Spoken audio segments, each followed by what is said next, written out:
Radio Dwarka परिवार के सभी सदस्यों को मेरा नमस्कार। हमारे जीवन में बहुत छोटी छोटी चीजें होती हैं जिनको कई बार हम इग्नोर कर देते हैं और कई बार उनसे बहुत कुछ सीखने को मिलता है। आज की कहानी भी कुछ ऐसी ही है, आखिर तक सुनिएगा। आशा अपने ऑफिस रोज बस से आया जाया करती थी। एक दिन की बात है, जब वो शाम को अपने ऑफिस से घर आ रही थी तो उसको बस स्टैंड पर काफी समय इंतजार करना पड़ा। उसके पैर में थोड़ी सी चोट लगी हुई थी, इस वजह से उसको दर्द भी हो रहा था और बस स्टैंड पर बैठने की कोई जगह नहीं थी। और जब बस आई तो उम्मीद के अनुसार उसमें पहले से ही भीड़ थी।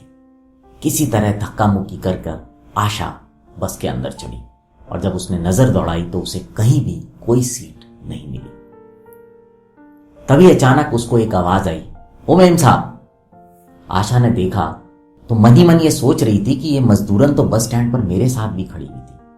खैर, आशा उस सीट पर बैठी और उसने उस महिला को धन्यवाद दिया। थोड़ी देर बाद आशा के साथ वाली सीट जब खाली हुई तो आशा ने उस महिला को बोला कि आओ बैठ जाओ, लेकिन उसने अपनी वो सीट एक ऐसी महिला को दे दी जिसकी की गोदी में बच्चा था।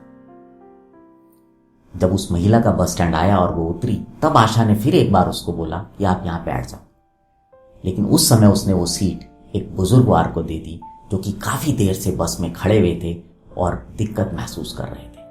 बस में भीड़ बहुत ज्यादा थी। किसी तरह से वो मजदूरन पोल को पकड़कर बस की भीड़ के थपेड़े झेल रही थी। अब की बार जब सीट खाली हुई तो आशा से रहा नहीं गया और उसने उसका हाथ पकड़कर उसे सीट पर बैठा लिया और उससे बोला, तुम बार बार अपनी सीट औरों को क्यों दे देती हो? सीट तो तुम्हें पता है ना कितनी मुश्किल से मिलती है। इस पर मजदूरन ने बोला कि मैडम जी, ये सीट कौन घर ले जाएगा? मैं तो सुबह से शाम तक काम करती हूँ, मैं भी थकी हुई थी, लेकिन जब मैंने आपको देखा कि आपके पैर में दर्द हो रहा है और आपको परेशानी हो रही है, इसलिए मैंने सीट आपको दे दी। उसके बाद जो महिला अगर बच्चे के साथ खड़ी है, बस में भीड़ है, तो उसको सीट देना मुझे लगा कि मेरी जिम्मेदारी है। फिर उन बुजुर्गवार को इसलिए सीट दी कि उनके खड़े रहते मैं कैसे बैठ सकती थी। जीवन में इस तरह की चीजें तो चलती रहती हैं। ये बस की यात्रा तो थोड़ी सी देर की है और कौन सी ये सीट हमने अपने साथ घर ले जानी है, ये सीट तो यहीं रहेगी, इसलिए इसको किसी जरूरतमंद को देने में क्या दिक्कत है। उसकी बात सुनकर आशा मुस्कुराई तो और बोली, क्या तुम्हें कभी थकान महसूस नहीं होती? तो उस मजदूरन ने बोला कि मैडम, मेरे पास देने के लिए तो कुछ है नहीं, ना मेरे पास पैसा है, मैं तो छोटे मोटे तरीके से किसी की भी मदद करके खुश हो जाती हूँ।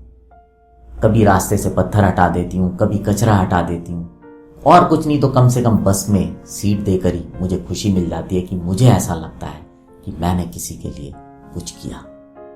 खुश रहने के लिए, समाज सेवा करने के लिए या किसी के लिए कुछ करने के लिए बहुत ज्यादा कुछ होना जरूरी नहीं है।